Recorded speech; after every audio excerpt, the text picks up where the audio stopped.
What are the odds that that would be possible? I don't.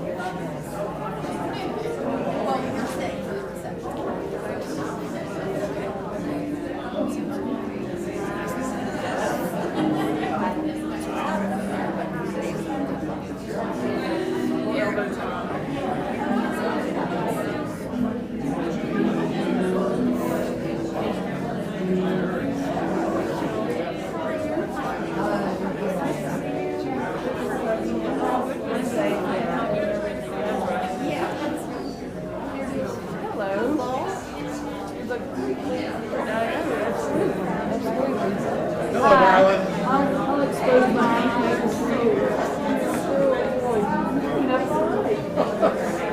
As do you. As do you, dear. You get to be pants optional tonight. Yes, that's options.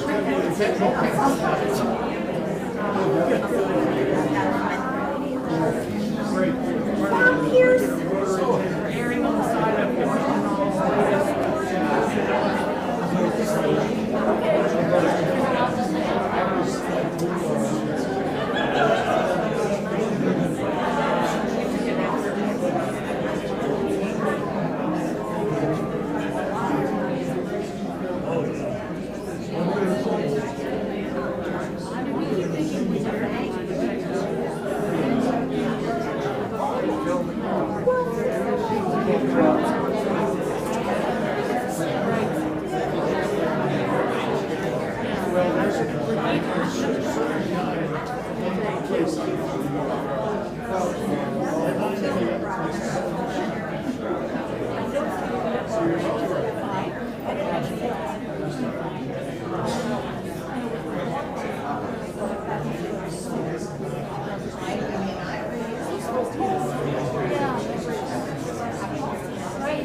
Norwegian composer who lives in New York. G-J-E-I-L-O is the last name.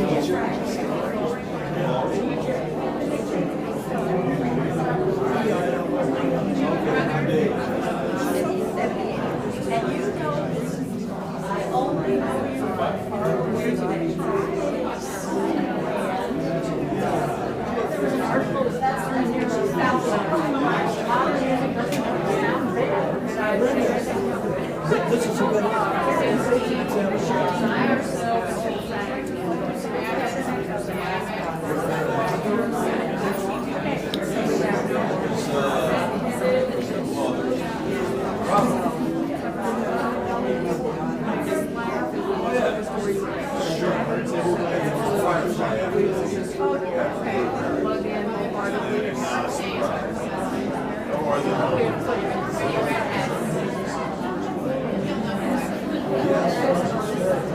Well, she was going to, but she fell. Yes. So, she has to go to the memorial service this morning. She was in the hospital, and they said they were ready to send her mom back to the record because she's in the memory. So, she's out at St. Joe's picking up her mother. So, I'm representing Rotary and us.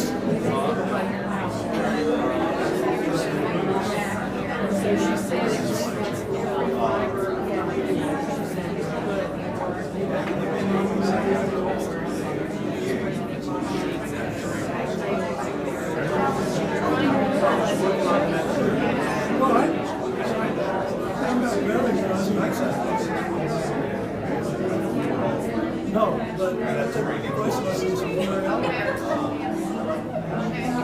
So, 14 or 15 years. That's a long association.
You have to give them the correct case. I have data.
go outside and warm up.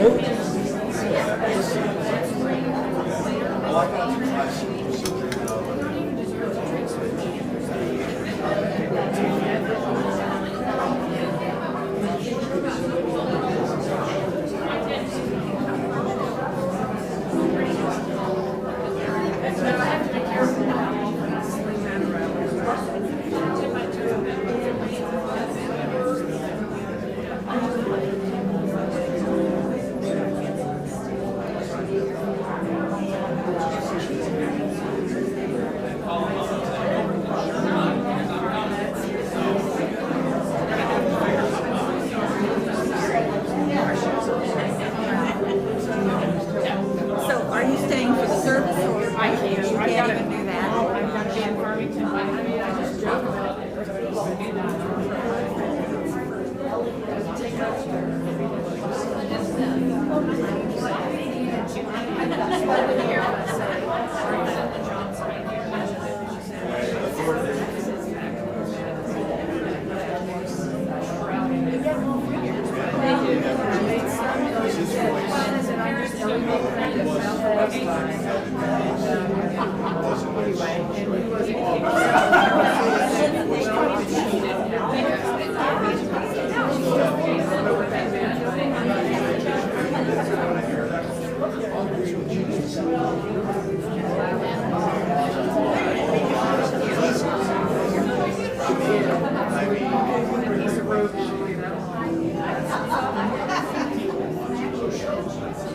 That baby want to be my neighbor's dog.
Yeah,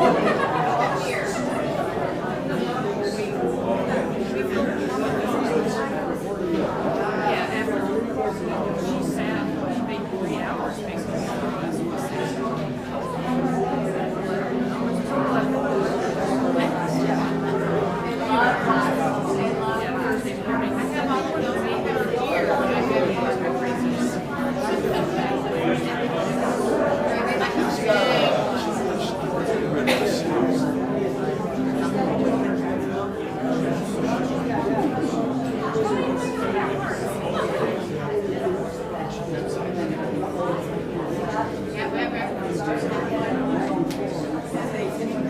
Well, I'm sorry that I didn't realize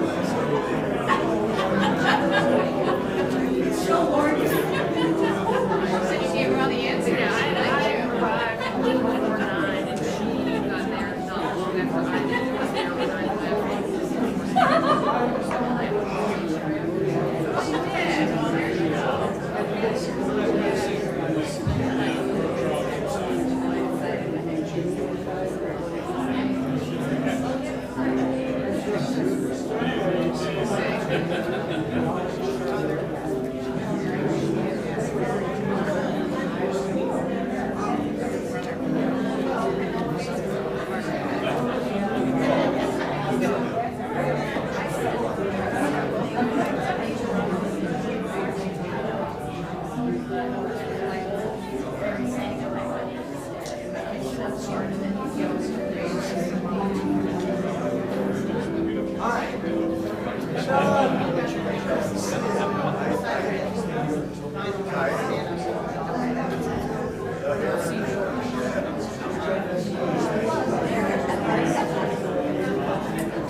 Ladies and gentlemen, if I could have your attention, please. Thank you so much for gathering here today. We are going to be getting started with our services in about 5 minutes. Thank you very much.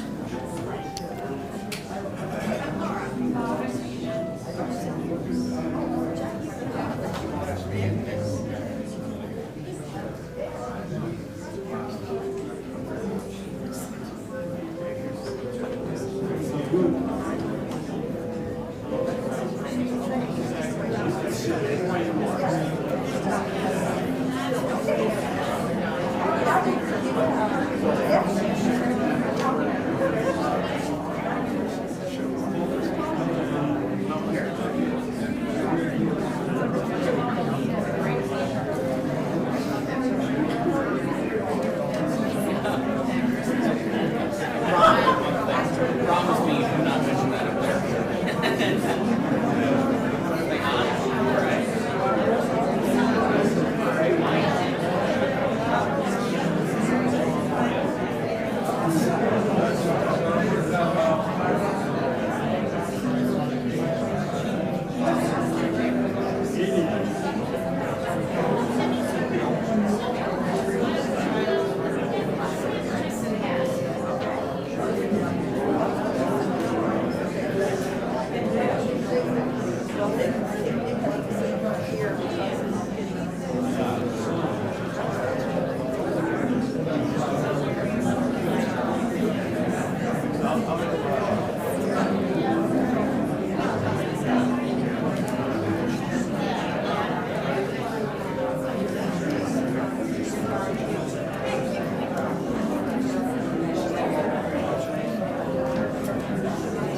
Take your time.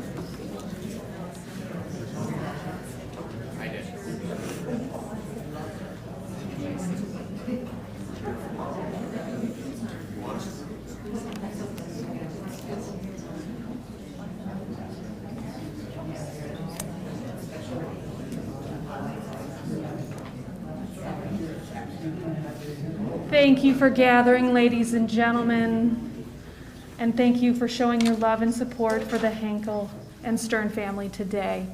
I also wanted to thank Deborah Gabriel, who is our harpist that was welcoming us in today. She plays beautiful music, and she'll continue a little bit later. While we're getting settled in, as we start our services, if we can make sure we all take out our cell phones and put them on silent or turn them off. Here's some chuckles.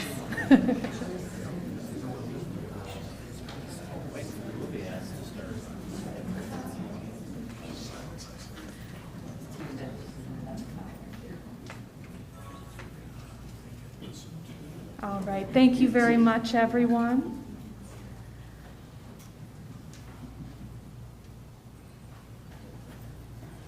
And as we get started today, Jackie is going to say a few words first. Thank you.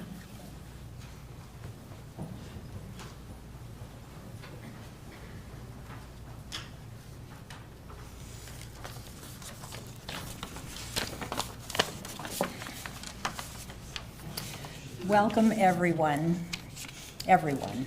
I'm so grateful that we can all be here together to talk about Larry and remember him and celebrate his life. Larry and I met about 45 years ago, and I really didn't see that much of him at first. He was always off singing somewhere, and when he wasn't singing, he was pursuing other favorite things to do, such as, Adjust Thank that you, a little David. bit. There you go. such as playing golf, which he played extremely well for many years until his arthritis became a problem. Or he might be working in his garden. He had a huge vegetable garden, which the family remembers, out on his mother's property on Dexter Road, and he loved that. In fact, the first Labor Day weekend we spent together happened to be the harvest season, of course, and we spent nearly the entire weekend picking, washing, cutting, slicing, and canning tomatoes and vegetables. He was in his element, happy as a clam, but it was not my idea of a relaxing holiday weekend. We almost got a divorce and we weren't even married yet. The gardening habit was a holdover, I think, from the summers that he had spent as a boy on his grandparents' farm near Ionia before Carl, his brother, was born. He absolutely loved farm life, and you may have noticed now and then he sprinkled a few little farm references into his conversations, some of them more repeatable than others. And by the way, did anyone here ever realize that horses, Larry declared, all horses have a sense of humor? They do, he said. Did anybody know that? Well, anyway. Larry loved counseling high school students, and for all of the years I knew him, former students would call out to him when we were walking down the street or in bushes, or he was in the hardware store, and Mr. Henkel, I'm doing this or that now, and do you remember the time you told me that I should look into something else? He loved those encounters, and he treasured them all his life. Larry retired 5 years before I did, and among other pursuits then, he took up cooking. He began to have dinner ready fairly often when I arrived home from work, which was a huge treat for me.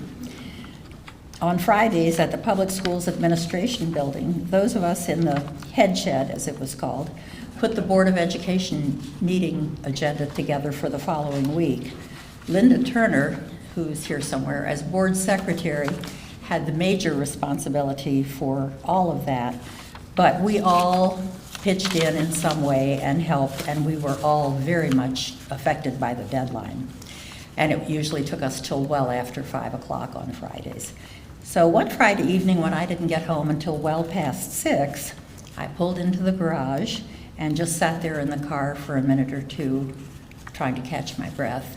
And I looked up when the back door opened slightly and watched as a hand came around the door and held out a perfectly prepared Manhattan on the rocks.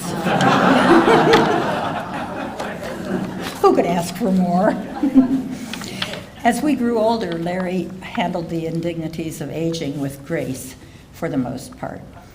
He simply accepted the aches and pains and the health crises and went on with his life, with one very notable exception: hearing aids.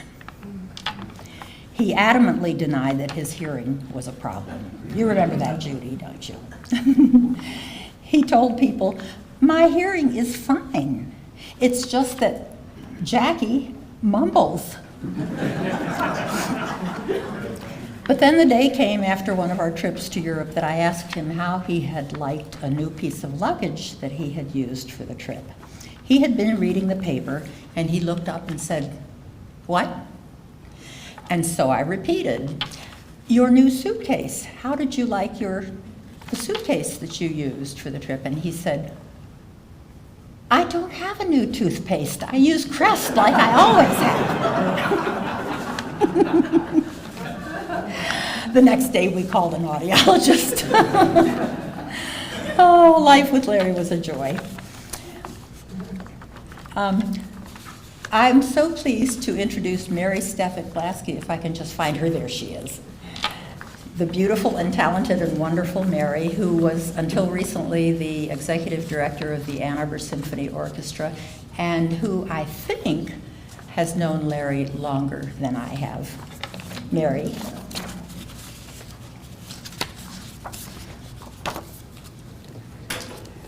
Thank you, Jackie, and thank you all for coming here to be here at this special time to think about Larry, or Sir Lawrence of Ann Arbor. That's what I always called him. Many of you too? He dubbed me Mighty Mary, and I know dear friend Catherine Carignan ascended to become Lady Catherine. She nor I nor any of you will ever forget Sir Lawrence's deep, resonant, gorgeous voice and the feelings of genuine and playful affections his blessings and dubbings conveyed. It felt so good to have been christened with our very own personal title by Sir Lawrence.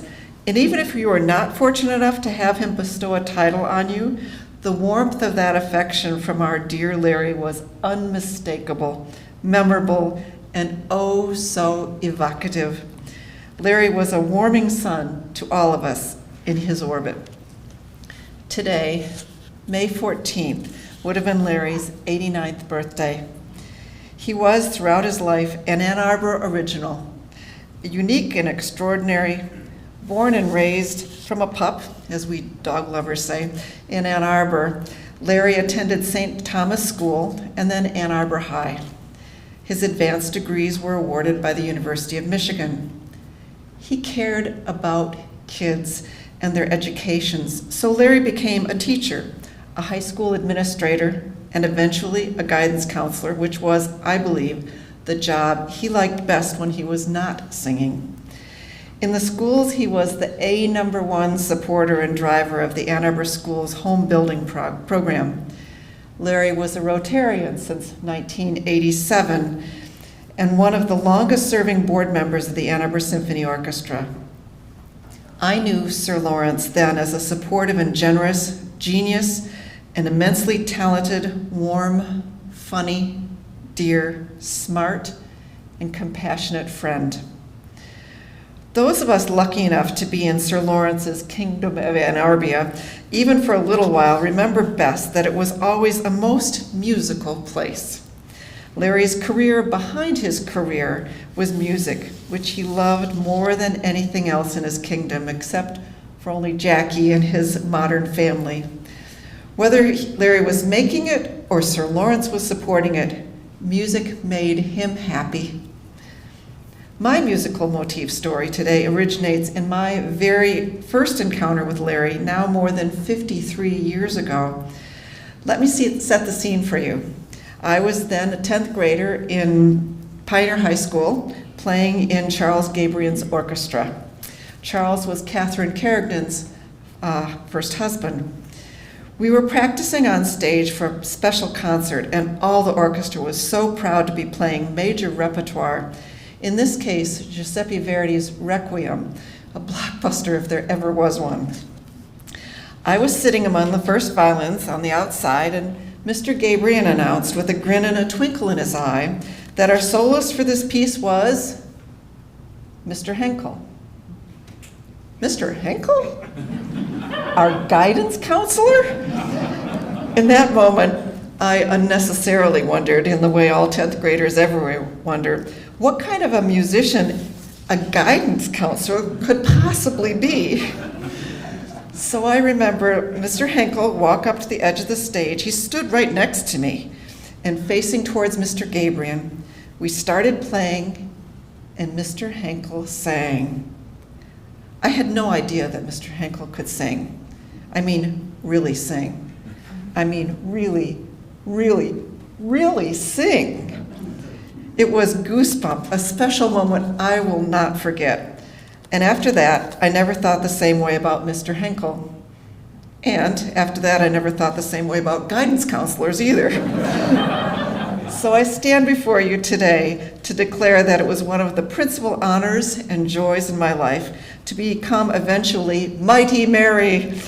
Being cared about by Sir Lawrence or by Larry was like that. It was like that voice. It was like that charm and surprise and warmth and talent that I first saw displayed that day, not so long ago in my memory, on the stage at Pioneer. Those of you lucky enough to sit next to Larry at Rotary, our club is a singing club, so we sing a patriotic song to start each meeting and a song having to do with the speaker of the day. Or those of you who stood with Larry in Measure for Measure, hearing him sing, truly experienced his glorious and resonant bass voice. He was equally comfortable and excellent singing opera, oratorio, musical theater, and the Great American Songbook. Larry could muster all that was required for the whole musical spectrum, from sacred to the silly. For 25 years, Larry was the soloist at Kirk of the Hills in Bloomfield Hills. He was the soloist at Temple at Israel in West Bloomfield. He sang the thrilling bass solo in Beethoven's Symphony No. 9, the Ode to Joy, with the Detroit Symphony Orchestra. He was the Mikado in the Piccolo Opera Company's production of the Mikado. He was Tevye in Fiddler of the Roof. He sang serious and spoof with his best singing buddy, Judy Dow Rummelhart, and accompanied by pianist extraordinaire Jill Wilhelmsen and their Just Friends ensemble. Larry mastered both the demanding personal physical mechanics and the artistry of singing. It was his taste and generosity, most of all, that he took time to teach me. For more than my 25 years there, he sat on the board of the Ann Arbor Symphony Orchestra. His wisdom as an always vital part of our artistic committee was at the forefront. Larry advised us on everything from sourcing local vocal talent, helping with repertoire selection, especially during the conductor search, and connecting personally with the musicians, both in the orchestra and, depending on the stage arrangements, in front of or behind it. Larry became my generous go-to resource so that I might learn what I should be listening for in a vocalist or in a chorus. He helped me with that insider's knowledge, greater than mine, but not his, actual experience. Larry also gave us much joy when he donned his red velvet pants and jacket and hat trimmed with white and jangled his Christmas bells in those magical moments. Larry became Santa. And not just any Santa. Larry became that Santa with a real beard, which was tested by many a skeptical youngster, only then to become a true believer. His rich singing voice made every kid's eyes pop. This Santa was the real deal. Of course, I figured he would be, because Santa Larry had the heart and the joy within him. Oh, so very real to any kid whose Christmas joy he might ignite like a firecracker. After each program of being Singing Santa, Larry beckoned each child to come to tell him what they wanted for Christmas. The lines of children were long, but Santa Larry took time for each one to sit on his kindly lap as they whispered into his ear the secret of what they wanted for Christmas. Larry was a creative force, even when playing such a well-known figure as Santa. He and I worked out that while I was at the head of the line as executive elf, greeting each kid and finding out what order they were coming in and finding out their name to see Santa, I would learn their name of that youngster and say, "Santa, look at how tall Jack has become this year." And Larry, without missing a beat, would say, "Jack, it's so good to see you again." The kids always knew that Santa Larry knew them by name. That always and everlastingly remembered joy, propagated kid by kid, was the unique genius of Larry Henkel. Catherine and George Carignan, lifelong friends of Larry and Jackie, who many of you know now live in Arizona, are unable to be with us today. They asked that I share some of their memories of this extraordinary friend. Catherine tells of Larry and Jackie coming to her Western Massachusetts cottage and savoring together not only a very good dinner indeed, but also the Boston Symphony concerts at Tanglewood. She remembers them antiquing the Michigan and Ohio corridor, looking together into all those special places for the unique. They found enough that they were compelled to ask each other, just how many elegant wine and liquor carafes does one need to sustain zest and create a respectable collection? Catherine recalls theater trips to Toronto and Stratford with Larry and Jackie, all of which included, as was true with Larry, adventures in fine dining. She also remembers those favorite pre-concert dinners at nights before A2SO concerts. So thank you, Larry, for your wit, your warmth, your wisdom. Thanks to Santa Larry, for your voice, your creativity, and your caring. Thank you, Sir Lawrence, for creating and welcoming all of us to your kingdom, forever a place where each of us could play a role that brought joy, laughter, music, and connection. Thanks to Jackie and her resourceful friends, I have the privilege of ending by going right back to the beginning, what was for me the beginning to meet Mr. Henkel, my guidance counselor, become the most musical Larry on the way to the exalted Sir Lawrence of Anarbia. Here now is a recording of my goosebump moment experienced by all who were at Pioneer High School's Schreiber's Auditorium 53 years ago. Here is that orchestra and our dear Sir Lawrence of Anarbia singing Verdi's Confutatus Maledictus.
Hi, everybody. It's nice to see everyone here.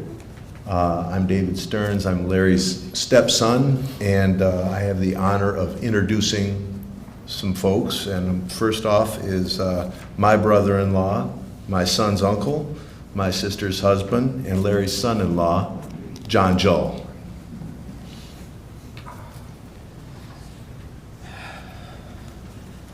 First of all, thank you all for coming out. You know, Larry always liked to be sure that the house was fairly well filled, and I think we're there. I am, as was said, the son-in-law. And I was asked to speak 4 or 5 months ago, so that's plenty of time to prepare something, and then rethink it and prepare it again, and maybe rework that and decide maybe. So here's what I have today. Last week, I was thinking, what was Larry's gift? What was his superpower? What was the overarching thing? And I'm going to say faith, and I'm not going to try to convert him at the last minute, but faith, he believed in people.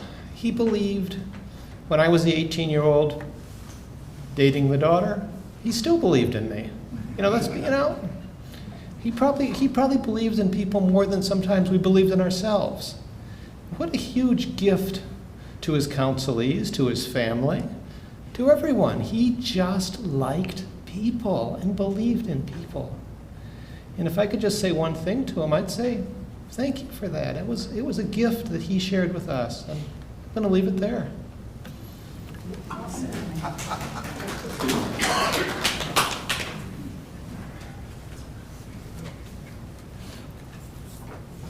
I'd like to invite Dr. Michael Wallace up. He was one of Larry's early students at Pioneer. They kept in touch for many years, all of Larry's life. And Larry was very fond of Michael. And I just met him today, and I'm turning him over to you. Thank you. Well, good afternoon. It's nice to share this moment with all of you.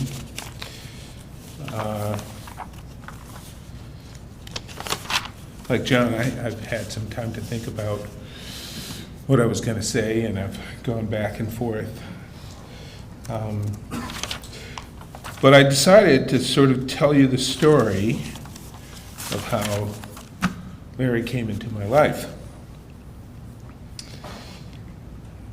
I'm honored to say a few words today about John Lawrence Henkel, my friend, mentor, and the man I later came to call Pops.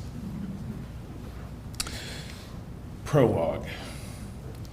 From the time I was a little kid, my dream was to go to the University of Michigan and become a teacher and a doctor of psychology. So you can imagine how excited I was on the day that I met my high school counselor, who I'll call Dr. R.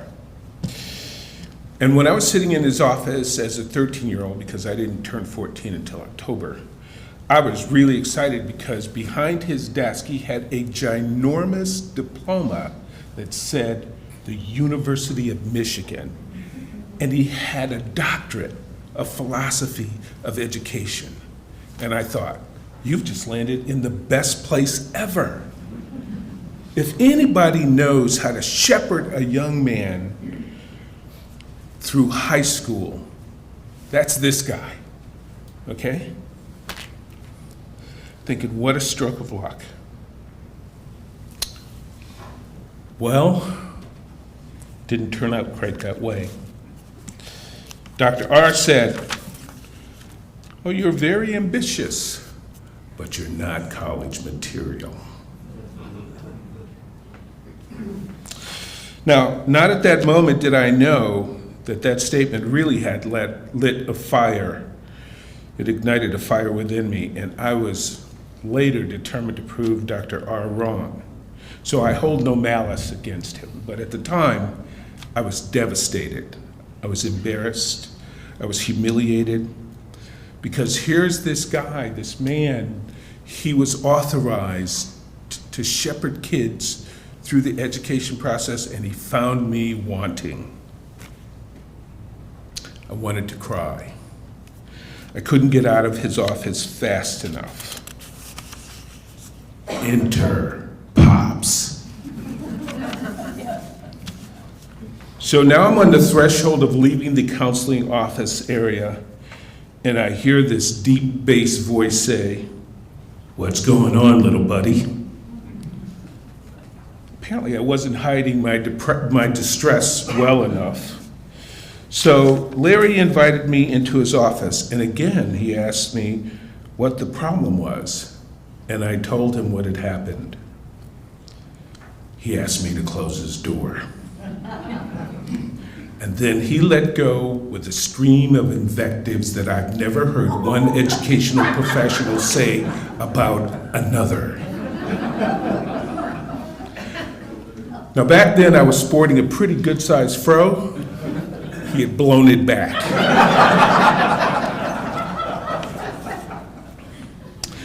And then he did something extraordinary. He said, "Give me your course selection sheet." I handed it over, and he signed it. I went, "Oh," without asking me any other questions. He didn't want a resume. He didn't ask me how I was doing in school. He just signed it. And then he said to me,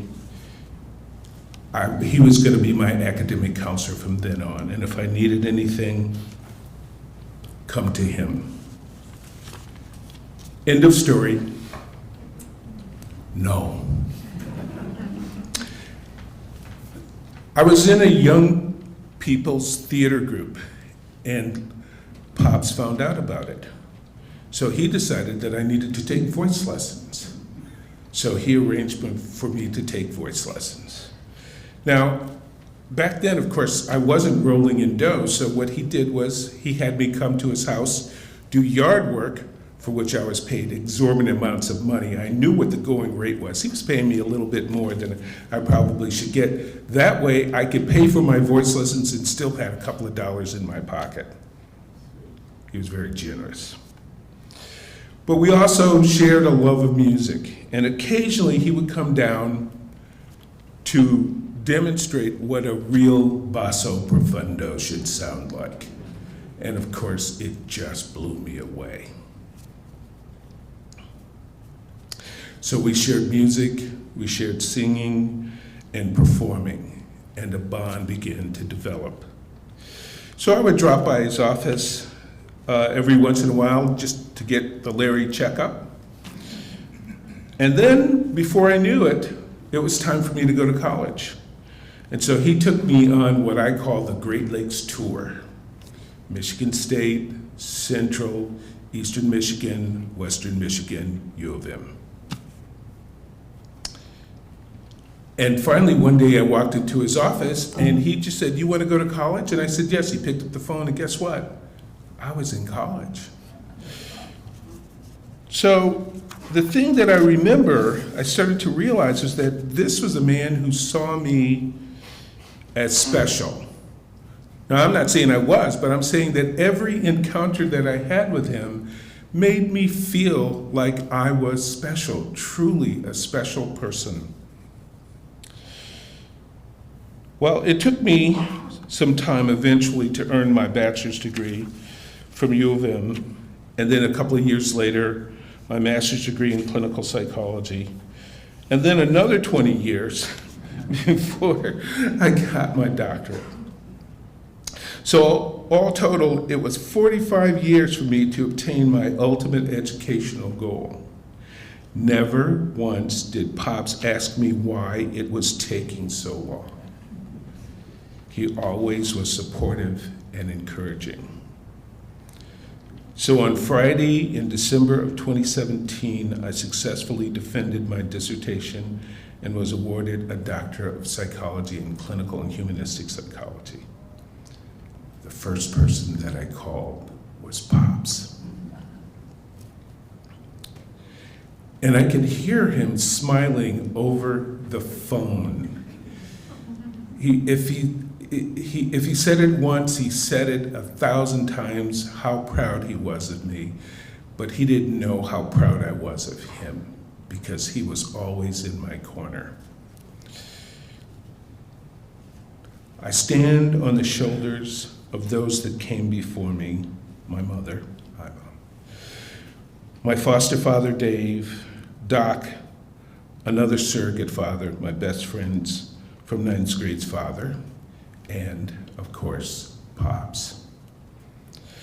Pops was an educator, an academic advisor, and a therapist. So, you might say I kind of followed in his footsteps. I too became a teacher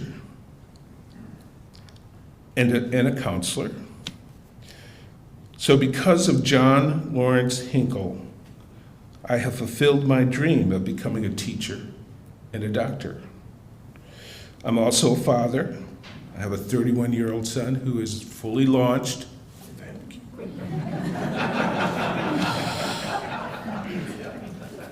And Pops was a father to me. I know that I'm not only a student to whom he has provided support and educational guidance, so I know there were other students that he did the same thing that for me that he did for them. Just a tremendous person. My hope is that, like Pops, I am providing a pair of shoulders upon which my students can stand as well. Thank you, Pops. You did well.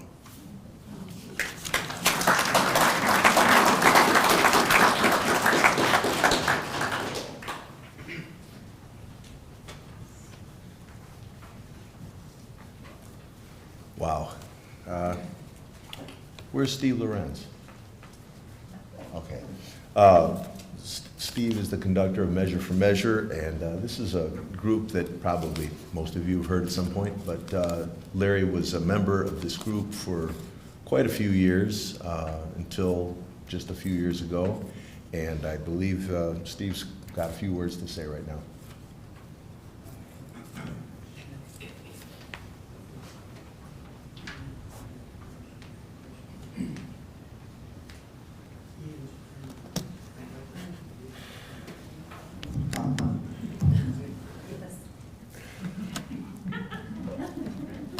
Larry was one of our, as you know, he sang with Measure for Measure for many years.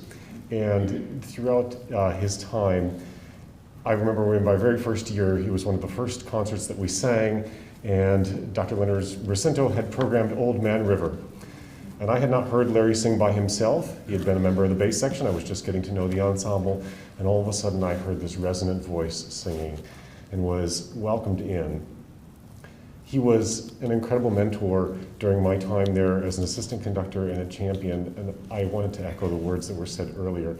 He constantly was looking for the best in people, and he constantly was able to open your eyes to possibilities that you perhaps had not seen in yourself. And I can think of countless times when he would approach me as a very young teacher and a young musician, encouraging me and welcoming me into the field. And as a young teacher, that was incredibly impactful, having heard this musician, what he was capable of, and that he was willing to support me as a young musician.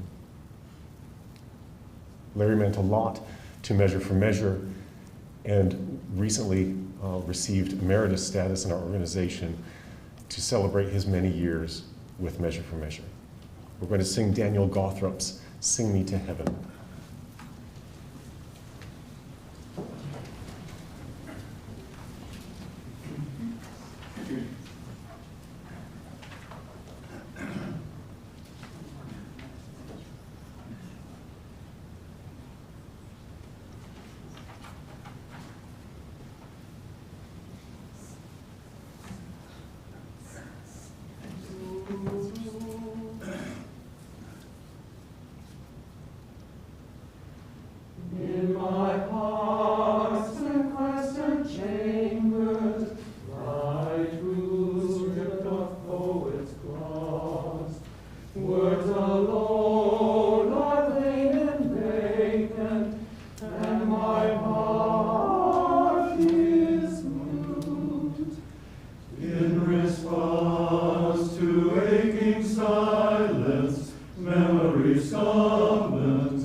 Thank you.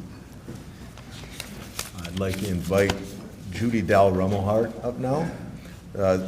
Judy was a good friend of Larry's for many years and his all-time favorite singing buddy.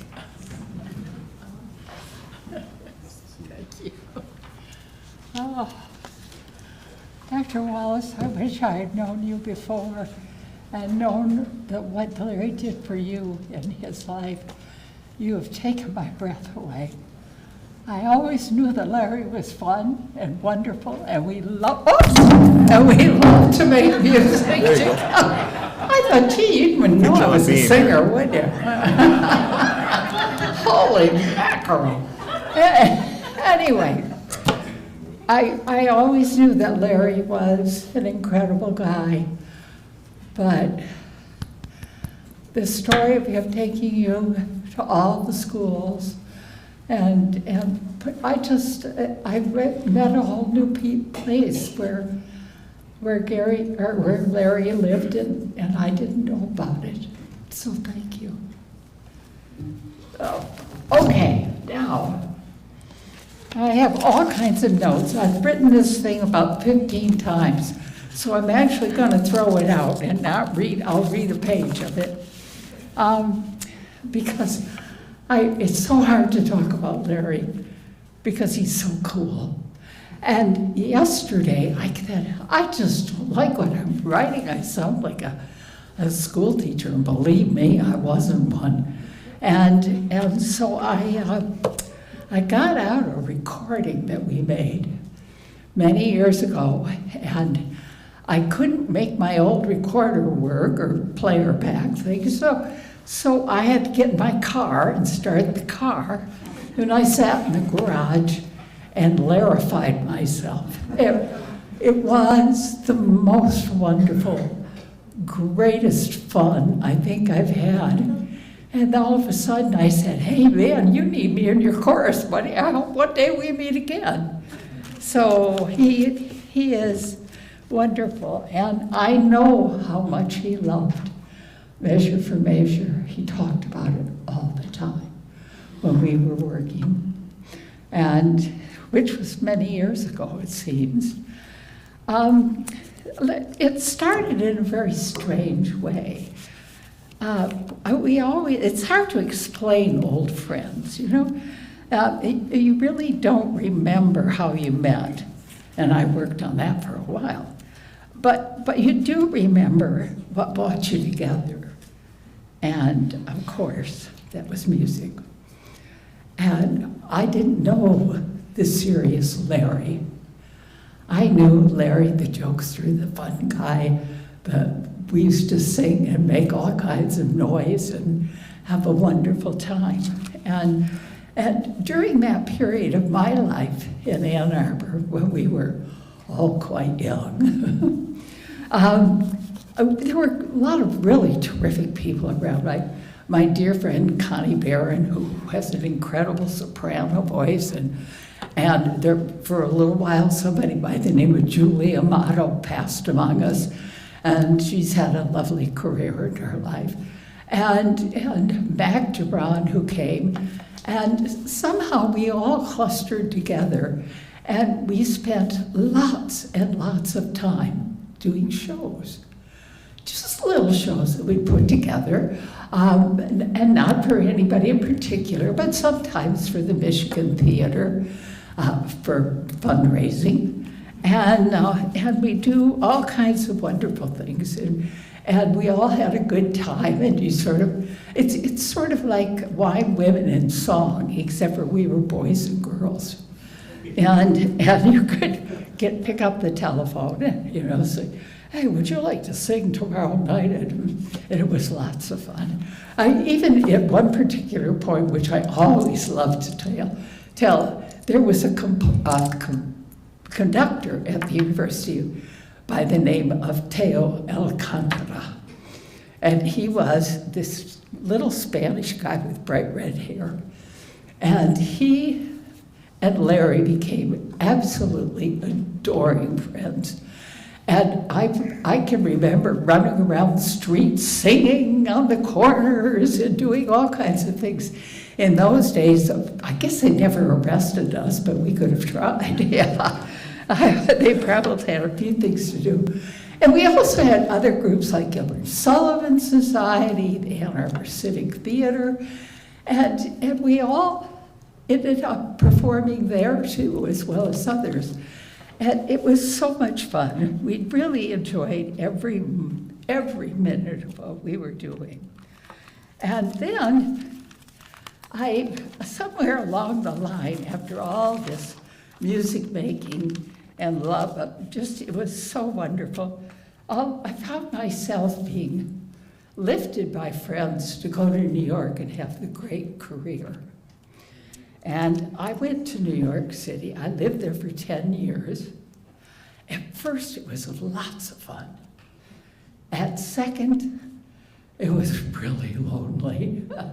and I found myself one day in San Francisco singing in a nightclub there. And I'm walking up and down the street, and I say to myself, Judy, maybe this life isn't for you, but there were too many people who were depending on me, and so I just went back and sang some more, and had a lovely time, but I still was lonely. I missed the camaraderie of the gang. We had such a good time together. And so what happened was, and this is about me, not about Larry, but it explains our relationship. I had done a recording of American patriotic songs, which I hated. Not the songs, I just didn't like the recording. And I went, I was invited to come over to Philadelphia. So my pianist and I, Jerry Dubuque, got on the train in the morning and got over to Philadelphia. And I sang God Bless America, which was fine. And then it was my responsibility to sing America the Beautiful. And while I was singing America the Beautiful, I thought, oh, I just love this song, it's so beautiful. And I absolutely forgot the words to the song. They were gone. From here to shining sea never existed.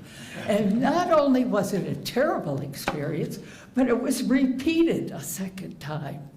And we left the studio, and I looked at Jerry, and the telephones were ringing in the offices downstairs, and I said, they're calling about that idiot woman who doesn't know.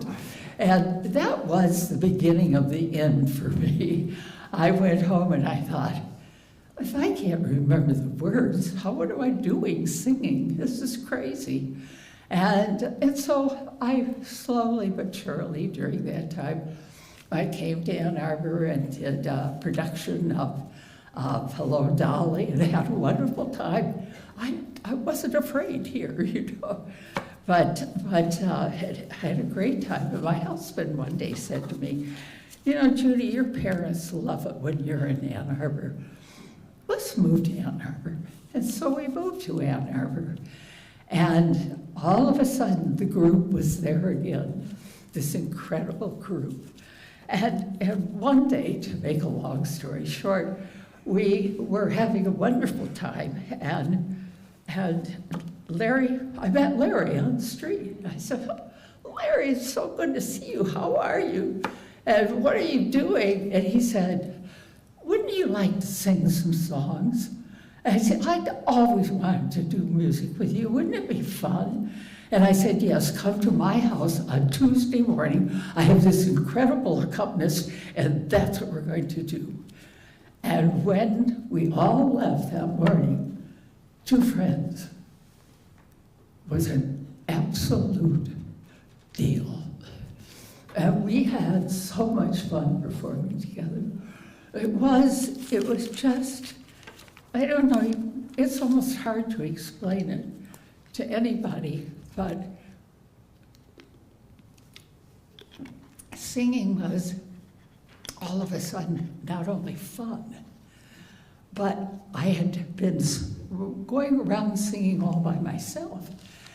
And working with somebody on stage was just magic, especially Larry. Larry didn't think he was an actor, but boy, was he.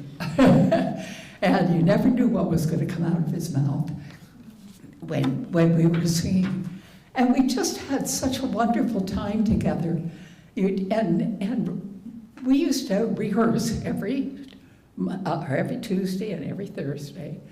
And Jim Wilhelmsen, that my pianist came on, would come, and we had such a good time. And I never really knew whether we needed an audience or not, because it was two people just making the most delicious music in the world. And all of a sudden I realized that this is what I needed to do. If I was going to be a singer, I had to sing for myself, and Larry had to sing for himself. But when we merged it together, there was a kind of magic that we didn't know. And we were having such fun working at it and playing and doing. And it was such a wonderful experience. Tom Blasky, before said, what was the song, Tom? My heart belongs to Daddy. My heart belongs to Daddy. He has this memory of, we sang everywhere, you know. I mean, if they didn't ask us, we came. You know, there was nothing. But we enjoyed every minute of it so much. And we had such fun singing songs like that. And we did an I Do medley. And in the medley, we got mad at each other and fought with each other. And then we calmed down, that we were nice after that. But we were very good at getting angry with each other. And we had a lot of fun. We would just scream and look at each other. And so we had this wonderful experience. Larry, my dear Larry, had said, Judy, I've talked to the Ann Arbor Symphony Orchestra and to having an evening to celebrate all the arrangements that you have for orchestra. And I thought, oh, gee, that's going to be fun. And I thought, do I get to sing? I hope so. And so I got to sing. But after the production, there was a particular time in the production that we got very mad at each other. And this woman came up to Larry afterwards and said, boy, it's a good thing you two are married. You certainly didn't have any trouble getting angry. And he said, well, I'm married to somebody else. And he said, oh, she said, oh, no, you can't be. You two got to be married. You fight good. And it just made us absolutely love what we were doing even more. And we both discovered, and I think a little bit of it we knew before, but we discovered that we were really better actresses and actors if we were just singing to each other than we were if we were singing to somebody else. A story. Another story is we were performing at the Ark, and we were doing, I got to remember, I know, it was a beautiful medley, an autumn medley, and in it was September Song. And later we practiced it, and we sort of were all on stage, on the piano and the two of us. And I said, or Larry said to me, he said, Judy, is there any way that I can just sing September Song to Jackie? And I said, I love it. What do we do? Let me see. Got a lighting designer, and he took all the lights out on the stage except for this spotlight. And he just sang September Song to Jackie. And in the meantime, I was trying to hide over on the corner of the stage. And all of a sudden, the lights came back on, and I was crying. I have no idea how that happened, but I was like, oh. And it was so beautiful and so wonderful. And I think the thing that I'd like to end with is that, Jackie, you gave him the freedom that he needed to be everything.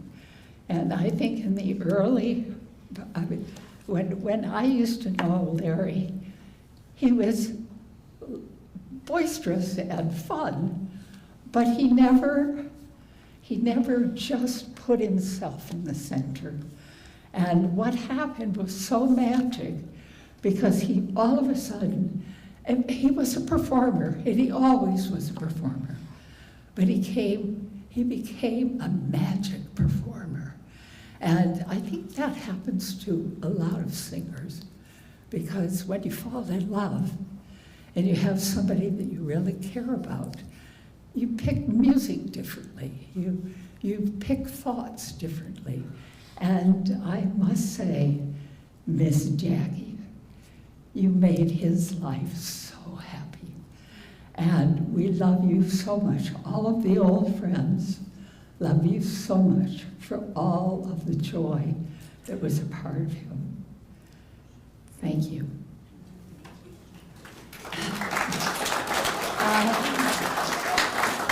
Somewhere in this room, there is a wonderful woman. We've heard Larry sing properly. I have 2 short songs that I would like to play for you. Lisa? Oh, Lisa! There we go. These are 2 of our performance songs.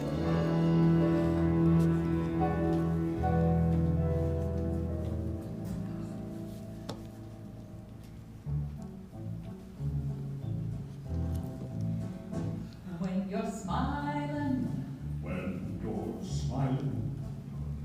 the whole world smiles with you. When you're laughing, the sun comes shining through. But when you're crying, you bring out the rain. So stop your sighing, be happy again. 'Cause when you're smiling, the whole world smiles with you. When you're smiling, the whole world smiles with you. When you're laughing, the sun comes shining through. But when you're crying, you bring out the rain. So stop your sighing, be happy again. When you're smiling, the whole world smiles with you.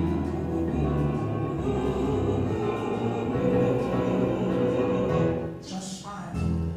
And the second song that we're playing is because it's our family's favorite song. My friend Kelsey and I, at the end of rehearsal, or many rehearsals, made him sing this song for us because we loved it so much.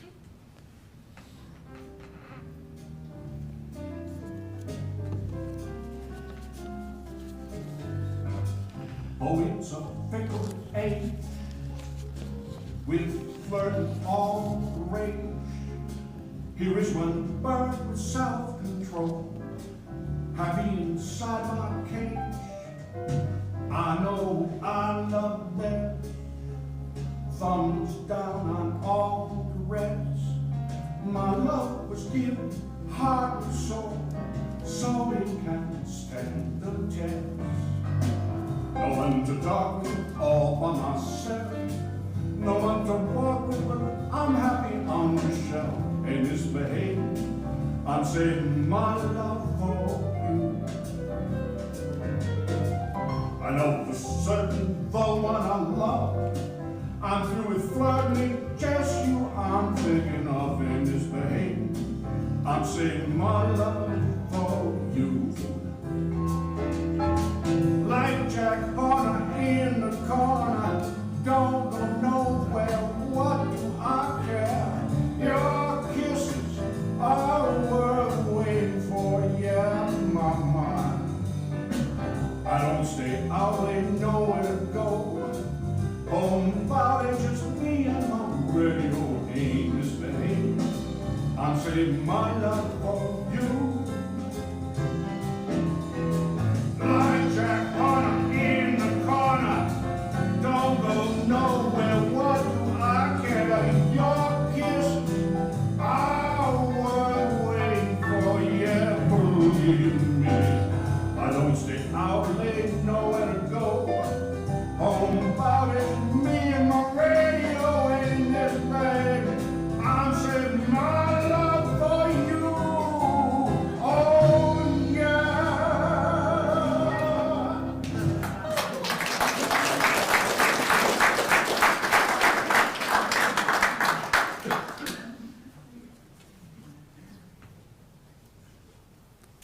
Again, thanks for everybody for coming out today, and it's so nice to see so many people here to honor Larry's memory. We all miss him a lot, and I'd like to introduce Larry's grandson, my son, Nick Stearns, who's going to say a few more words.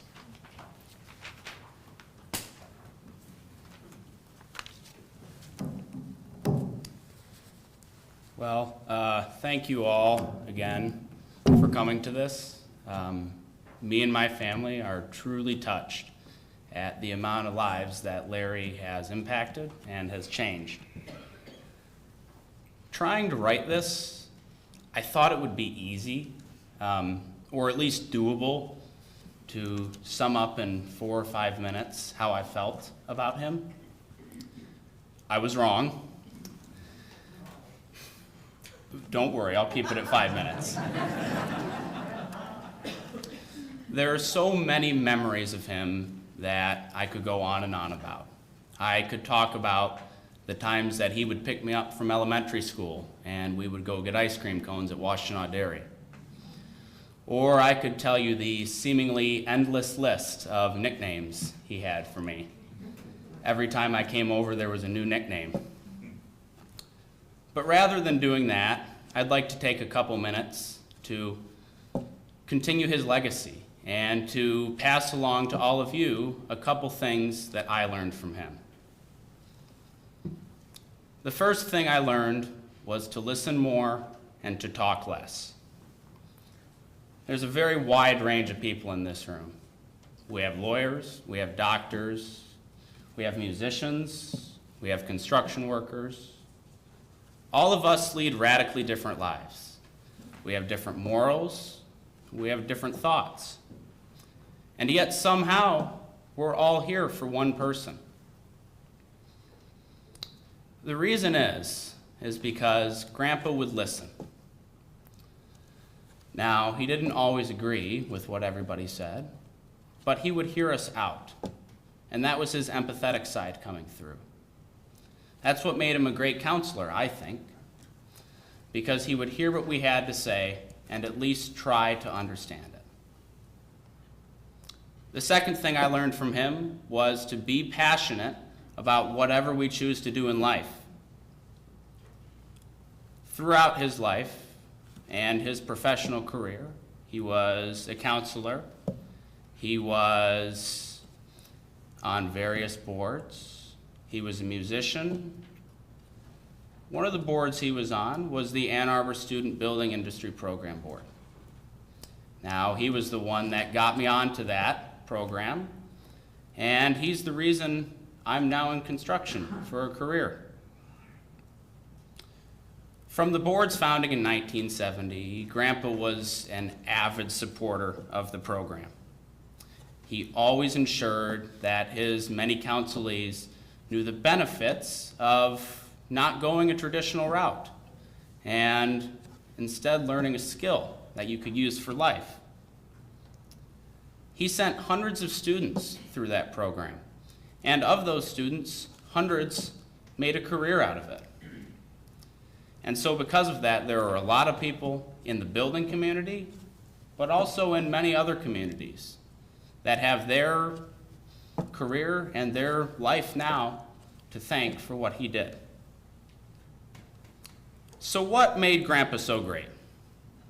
If I had to describe it in a few words, it was his love of life. He loved his career. He loved the groups he was part of.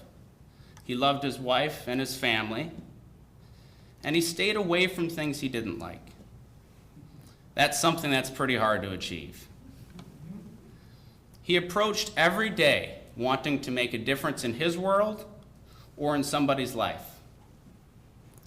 And while he may no longer be with us, the impact that he left on each and every one of us will allow his legacy to continue on forever. On a separate note, it is his birthday today. He would have been 89. And we would like to sing a happy birthday to him. So we're going to turn it over to Steve and take it away.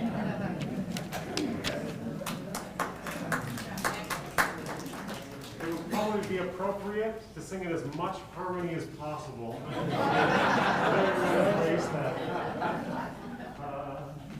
Happy birthday to you. Happy birthday to you. Happy birthday, dear Larry. Happy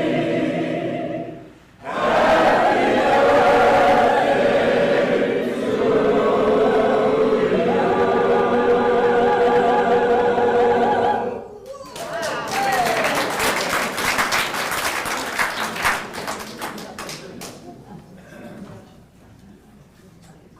Since almost our inception 35 years ago, Measure for Measure has closed. Concerts and engagement singing a parting blessing. May the road rise to meet you. And all of the men of Measure for Measure, Larry included, have sung this arrangement countless times. May the road rise to meet you. May the wind be always at your back.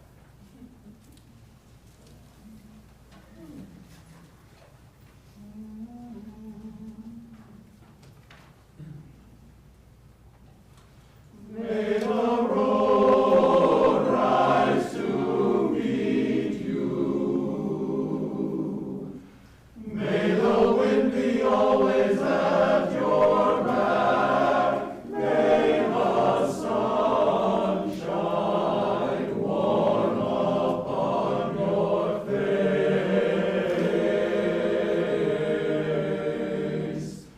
May the rain fall soft upon your fields, and until we meet again, may God hold you in the palm of his hand. May the road rise to meet you. May the wind be at your back. May the sun shine warm upon your face.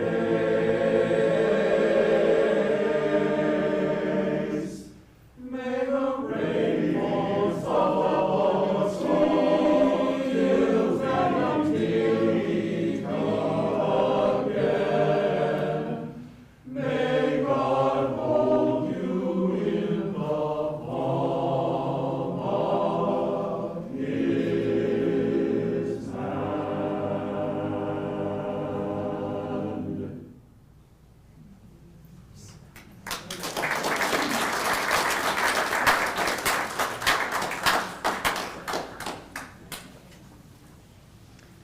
Thank you very much, everyone, and thank you to Measure for joining us.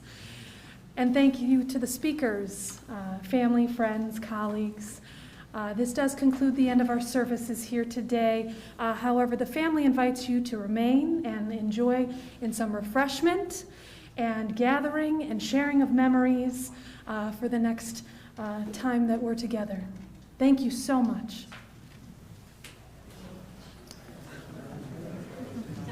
Yeah.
that's the problem.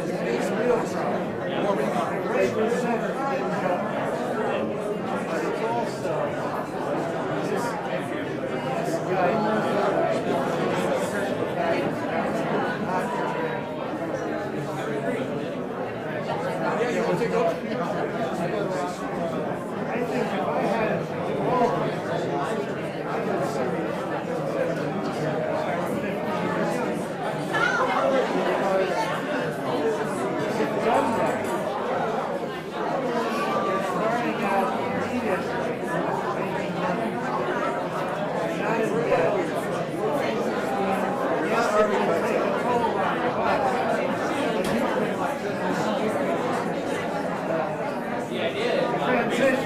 transition, exactly. It was a transition for them.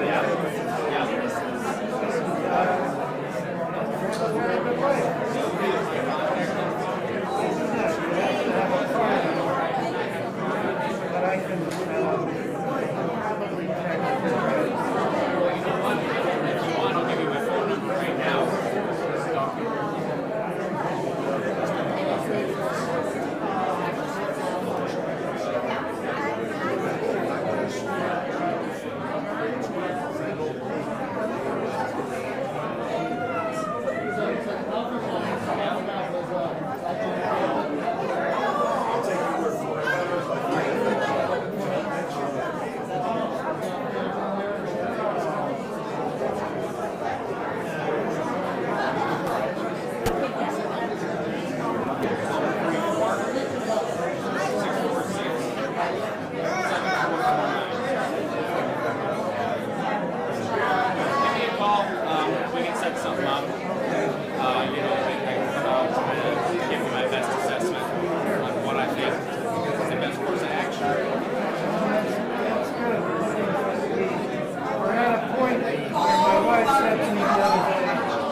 Tell them we're replacing the same damn thing. Just get it done. Right. Be it look good. Wood, vinyl, Yep. aluminum clad, the whole 9 yards. Right. Just wanted someone to come back with an estimate and haven't got it. So, Remind me your name one more time. Dave. Dave. Yoshi. Dave, I will give me a call. We can chat, and then we'll set up a time to meet. Good, I appreciate it. There you go. Good to meet you, Dave. Good to meet you.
I don't really plan with food I eat when it's available. It's like filling up a gas tank with full in it. Will it ever get full? Probably not. How often do they sing happy birthday in your facility? It seems like a sort of a surprising thing. So funny to say that.